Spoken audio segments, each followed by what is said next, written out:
Dali, tio Kazu aqui com o anime dos magos que precisam de seguro de vida, porque aqui nessa escola o bicho come mesmo, a parada é sinistra. No primeiro dia, todo mundo já foi avisado que 80% ia morrer que nem bosta, e ainda a maioria dos que sobrevivem ficam sequelados, doidinho da cabeça, e ainda tem os que saem faltando umas partes do corpo, um braço, uma perna. Os meninos viram tudo Lego. Em resumo, ninguém vai sair saudável de lá. Essa é a parte 2. Eu vou deixar a parte 1 e a playlist completa na descrição. E um salve pro mano Marcos Vinícius. Tamo junto. Pete pensa em sacar sua espada, mas Oliver o detém, e diz que se ele sacar a espada, eles poderão sacar as deles também, e daí sim que será o fim. A Ofélia pergunta para o Cyrus se ele ainda faz aquelas coisas nojentas, com os cadáveres. Ele responde que é bem mais nojento o que ela faz com os homens para se divertir, e a chama de súcubos. Isso deixa ela furiosa, e ela promete matá-lo por isso. Então ele pergunta se ela já esqueceu das vezes que ele arrancou metade das tripas dela. Eles começam a se descer na porrada, e a mulher invoca um bicho, que sai pelo umbigo dela. Meu Deus! Meu Deus! Ela tá parindo um bicho, e eu não tô nem brincando. É literalmente isso. Eles tentam fugir, mas Cyrus os impede. Do nada Gozaru chega falando que bem que ela estava sentindo o cheiro de morte. Gozaru quer dar porrada também, e Oliver acaba indo junto com ela, e vão pra cima da Ofélia e do Cyrus. De repente alguém lança um feitiço de fogo, que acaba com a luta. É um outro aluno, apelidado de Purgatório. Ele fala que essa não é a maneira certa de lidar com os calouros, e que não deixará ninguém tocar nos novatos. Outra pessoa também aparece com uma peixeira na garganta da Ofélia, perguntando se eles tinham entendido direitinho. Ele diz que se chama Carlos, delegado do 5º ano e veterano maneiro deles, e manda Cyrus e Ofélia voltarem a patrulhar as profundezas do labirinto, e eles ajudam eles a saírem do labirinto. Oliver fica puto com a Gozaru, porque lá embaixo ela havia dito: alguém que deveria ter morrido finalmente achou um lugar para ter seu fim. Ela sabia que se meter em briga com aqueles dois seria arrasta pra cima. Essa menina tá querendo muito ir conhecer um Isekai. É mais fácil então achar um caminhão. Costuma funcionar melhor. Michelle pede para Oliver se acalmar e pergunta o que levou ela a tomar aquela decisão. Ela fala que tem muito tempo que perdeu o apreço pela vida e conta que em uma batalha seu inimigo Shoma liderava 50 mil homens e eles eram apenas 200 na retaguarda. Ela só lembra de sair picotando geral e de repente perceber que estava no meio do campo inimigo. Ela pede para o líder inimigo para poder enfrentar seu filho, conhecido como o mais forte de seu clã. Só que ela já tinha mandado o cara pro Vasco e nem sabia. O líder fala que em respeito a ela ter lutado até o final, ele não vai torturá-la, mas vai matá-la sem perguntar seu nome, e ela será esquecida. Essa será a vingança dele. Bem na hora que os soldados iam acertá-la, todas as lanças param de repente. Alguém aparece em uma vassoura, de cabeça para baixo, falando que não entendia o que estava acontecendo ali.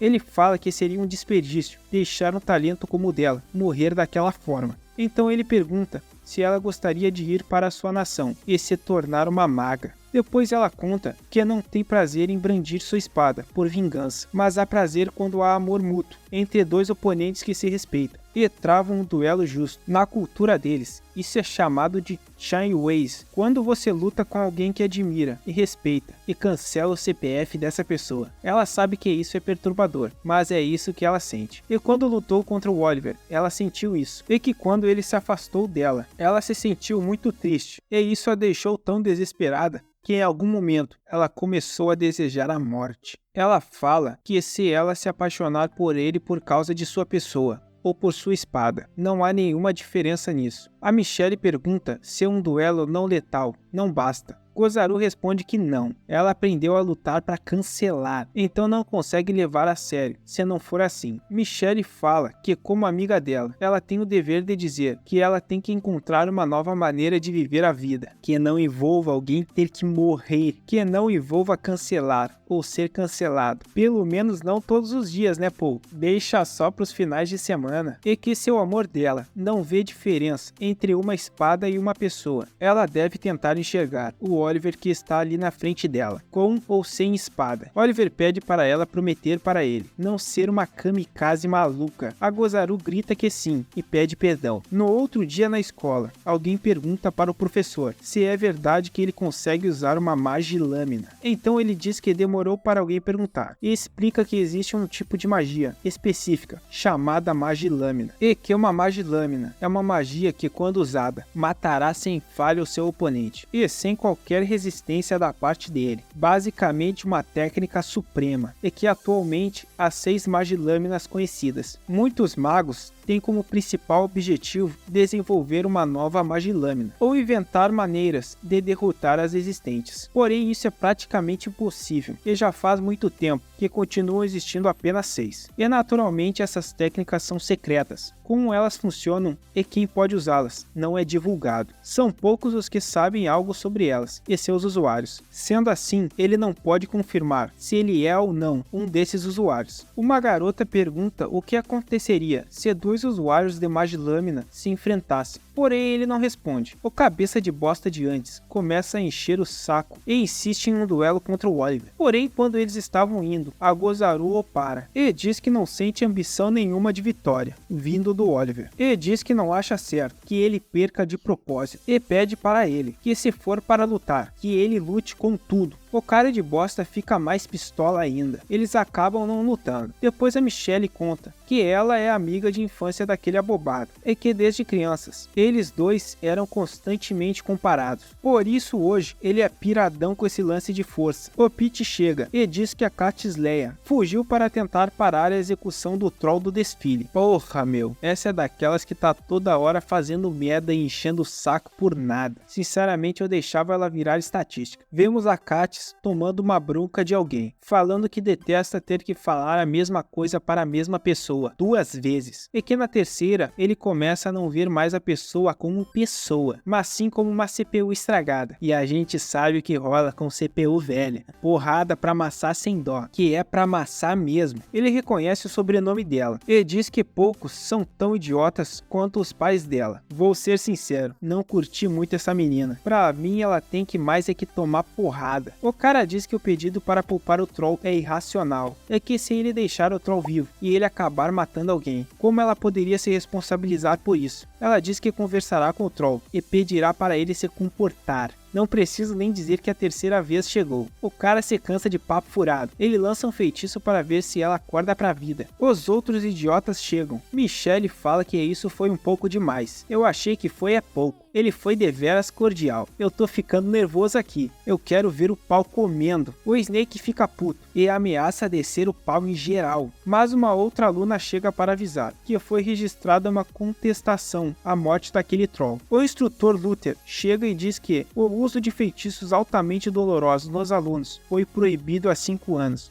Frescura, tem que descer o pau nesses folgados. Mas Snake nem quer saber. Ele diz que continuará fazendo o que ele acha melhor. E é isso. Luther diz que a apuração da investigação do ocorrido no desfile ainda não está concreta. O troll deve ser mantido vivo, como evidência. O Snake decide deixar quieto. A menina do 4º ano se chama Vera e pergunta se a Catis está bem. Ela também gosta de demi-humanos e é contra a decisão de cancelar o troll. Outra bobada. Francamente, o único tipo de demi-humano que eu gosto são os com orelhinha de raposa. Esses sim são muito fofos. Depois o morcego leva uma carta para eles, do cabeça de merda, que desafiava o Oliver e a Gozaru para uma luta. Depois vemos a Catis e a Vera tentando dar comida para o troll. Na escola tem vários alunos falando sobre a menina, que fica tentando falar com o troll, e ficam rindo dela. Os caras gastam nela, falando que ela poderia pelo menos tomar um banho. Agora a sala tá fedendo a troll. Guy quer descer a mão deles, mas Oliver o impede. Nisso a Catis chega e a galerinha não perdoa. Eles pedem para ela imitar o barulho dos trolls. E outra menina pergunta se ela já se esqueceu de como os humanos se comunicam. Os caras perguntam se ela quer que eles a levem para sua gaiola. O Oliver se cansa e parte para aquela boa conversa, tá ligado? E a Gozaru e o Guy também se juntam a ele. Depois vemos a Michelle visitando eles na sala de detenção. E meu parceiro, eu preciso de uma sala dessas aqui para casa. Tô precisando. Vai ser de grande ajuda. Guy fala que deitou 5. Gozaru bagaçou 10. Carai, tão tirando os figurantes da bunda aqui, mano. Michelle diz que já esperava isso deles dois, mas não do Oliver. A Katniss começa a chorar pedindo desculpas. E rola aquele papo chato que francamente eu não quero nem saber. Depois eles se preparam para ir até o cabelinho vermelho e descer a porrada nele. Eles vão até uma arena, que tá lotada. Os professores não estão nem aí. Deixa esses pirralhos se quebrarem na porrada. É bom que o número de abobados diminui. O Andrew faz uma apresentação, picotando 3 lobisomens. O cagão diz que será uma disputa, dele sozinho contra eles dois. Quem caçar mais bichos ganha, e será em turnos. Um dos bichos tenta fugir, mas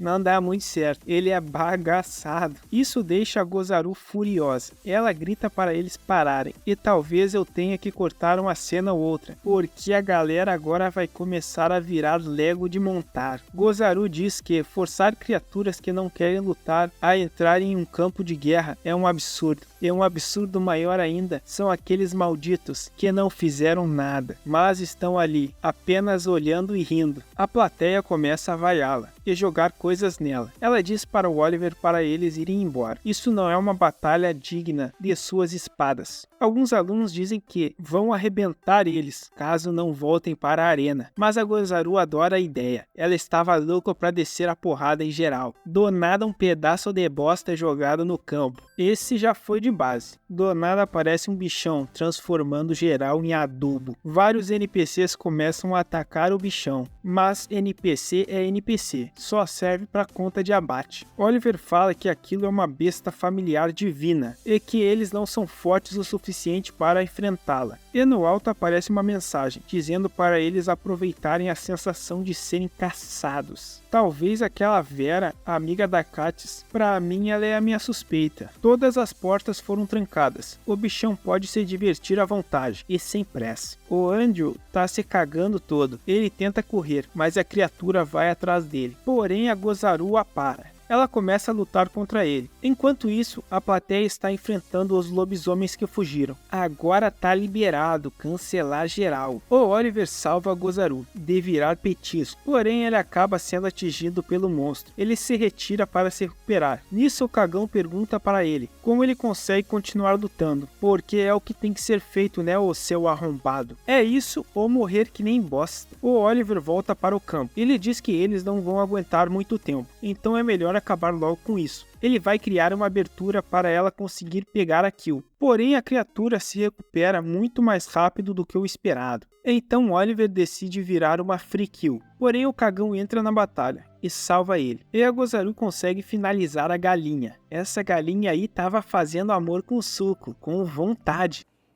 Fake Natty! O Oliver agradece o cagão por ter ajudado. E a Gozaru também agradece, e diz que aquela magia foi incrível. O cagão confessa que ele é um bunda mole, com medo de lutar. Porém, ele tem muito mais medo de ser uma vergonha para a família dos Andrews. Oliver fala que, enquanto a maioria fugiu ou se escondeu, ele se virou e lutou, e ele o respeita por isso. A Gozaru o chama de companheiro de guerra, e ele começa a ficar todo emocionadinho, chorando. É um bunda mole mesmo.